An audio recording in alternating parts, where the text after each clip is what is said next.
much for joining me. I'm just wondering what changes you have observed during the pandemic in your particular role.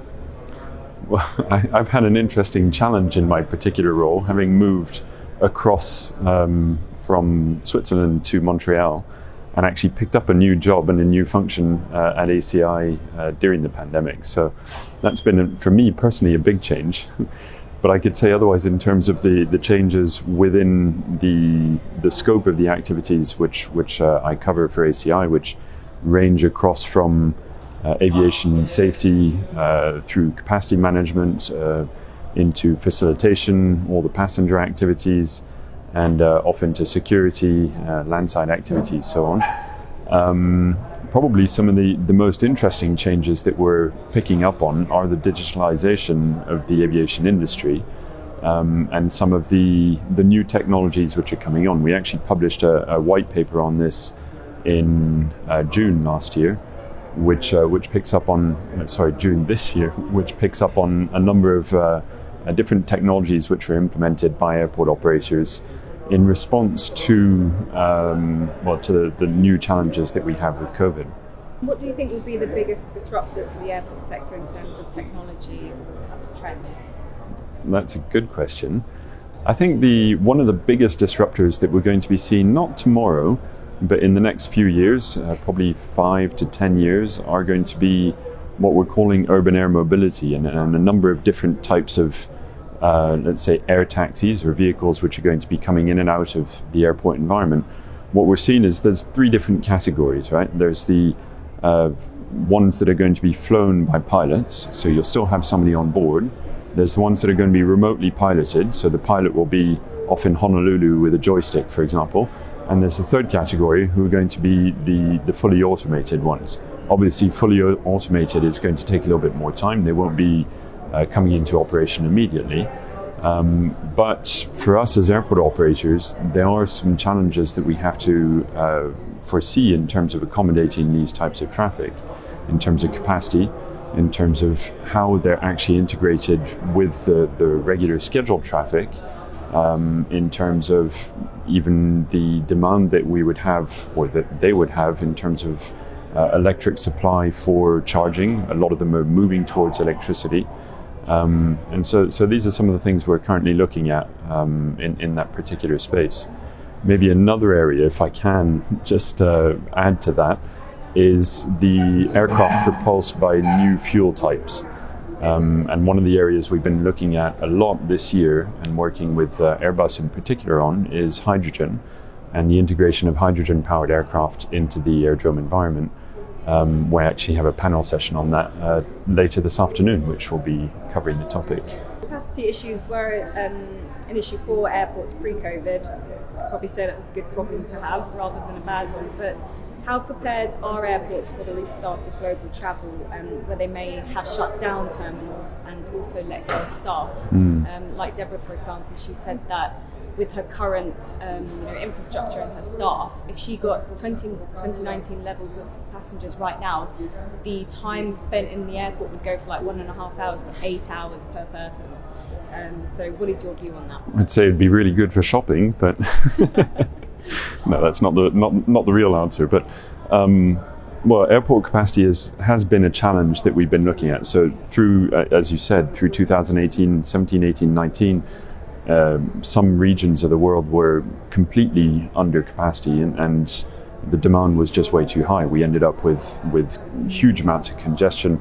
I, in my previous role, was managing that directly within Geneva Airport and was very much affected both operationally as well as from a customer service perspective with these capacity challenges.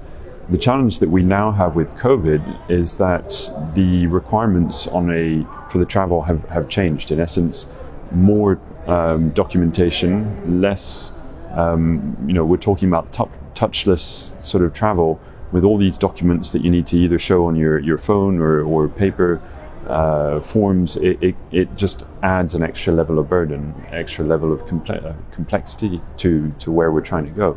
And what we need to now be focusing on is how to alleviate some of that, how to get rid of that extra burden, or how to integrate it into the regular travel process. to allow us then to have a seamless travel again. What we've been doing with ACI is actually develop a very simple static capacity tool, which will allow an airport operator to look at their end-to-end passenger process and calculate out where they have potential clinch points and where they can find additional physical or human resources to be able to accommodate some of those capacity challenges. And that we found is an approach which has been requested by our members and something which is working quite well. I want to ask you about your favourite topic, APOCs. How widely are they used in airports across the world, and how can they actually help with these capacity issues that you may experience in terms of travel? So the advantage of having an airport operations centre, an APOC, is that you bring together all the different stakeholders at the airport.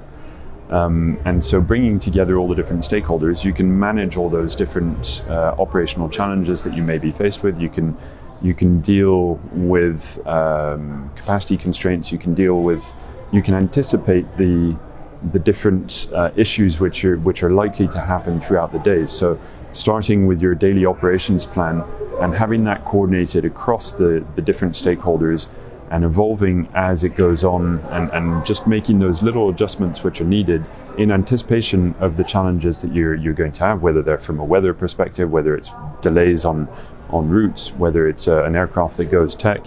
You can anticipate that, and you can adjust and make changes to the plan as you go. And that's how you then manage the capacity better within the airport and end up with a more seamless process for all stakeholders. To come to the beginning of your question, how many airports have APOCs? I'd say it's very hard to answer that specifically. Lots of airports have coordination functions, and those coordination functions are key, as I said, to managing the airport in a seamless way. What we're right now doing also is working with ICAO to develop some new guidance material with the industry and states on the development or furthering of airport CDM and moving to total airport management. And of course, in total airport management, you have to have an airport operations center, or there's a concept of coordination which needs to be integrated. And the notion of an airport operations plan, which is a coordinated plan across the airport system, also needs to be brought in. Does ACI World want every airport in the world eventually to have, collaborative decision making, or AOP or APOCs? Is that the goal? I don't think we could do that, no. Honestly. One airport is one airport, and it's a famous saying that we've heard a number of times. But each airport has a different operational environment, has different requirements, has different stakeholders and partners. And with that, we end up with a unique set of parameters which make that airport function in a particular way. So if we had a mandate, and this is why our discussions with ICAO have been very clear, we would like to see guidance material and not move towards any standards or recommendations on ACDM or APOCs. It's just for the airport operators and all the different stakeholders in the airport environment to work collaboratively together and then build that efficiency that we can get out of it. So we can't say that we would like to see all airports implement ACDM or implement total airport management or move in that direction. What we can say is where it makes sense from an operational perspective, where it makes sense to be able to release that last little bit of capacity before you spend to build a new terminal or a new runway or basically put some serious money down, some big investments, we can still gain some efficiency, and that's where we would like to see the deployments happen. With the COP26 summit, aviation has said that they're going to invest more in SAF and electric aircraft and new technologies. But someone said, and I can't remember who it was, they said that instead airports should be not expanding, basically. Do you agree? Airports do need to be able to get that little additional bit of capacity out of the existing infrastructure. But that takes a lot of different elements. It takes collaboration across the airport system, of course. It takes coordination with the air traffic control, with the aircraft operators.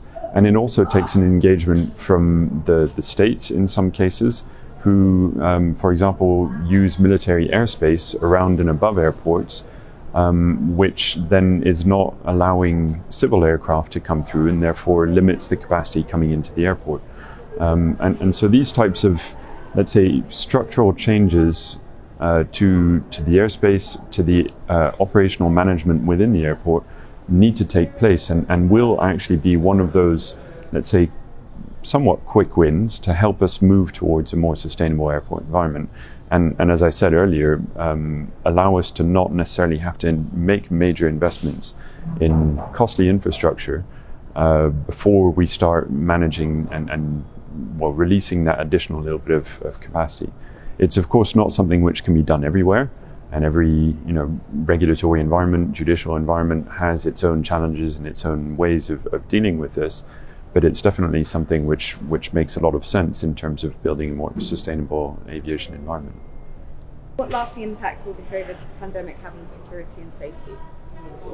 So I think from let's say an operational perspective, COVID is going to remain something in the forefront of our minds, but is not necessarily going to have or should not have an ongoing impact. I think what's going to happen is that airport operators in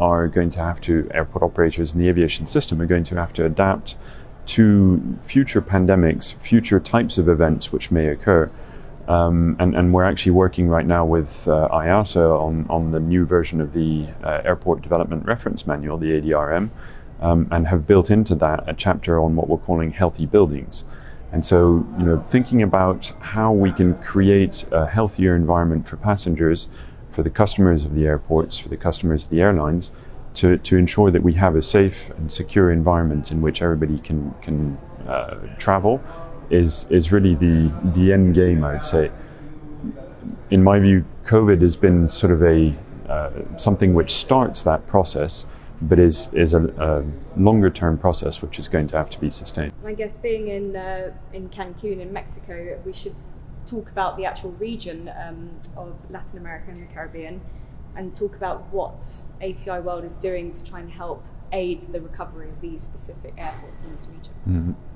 So I think that's an interesting question, because in this region there's some challenges which we're addressing with our office here in Latin America, the ACI Latin America team, in terms of three areas, I'd say. Firstly, aerodrome certification.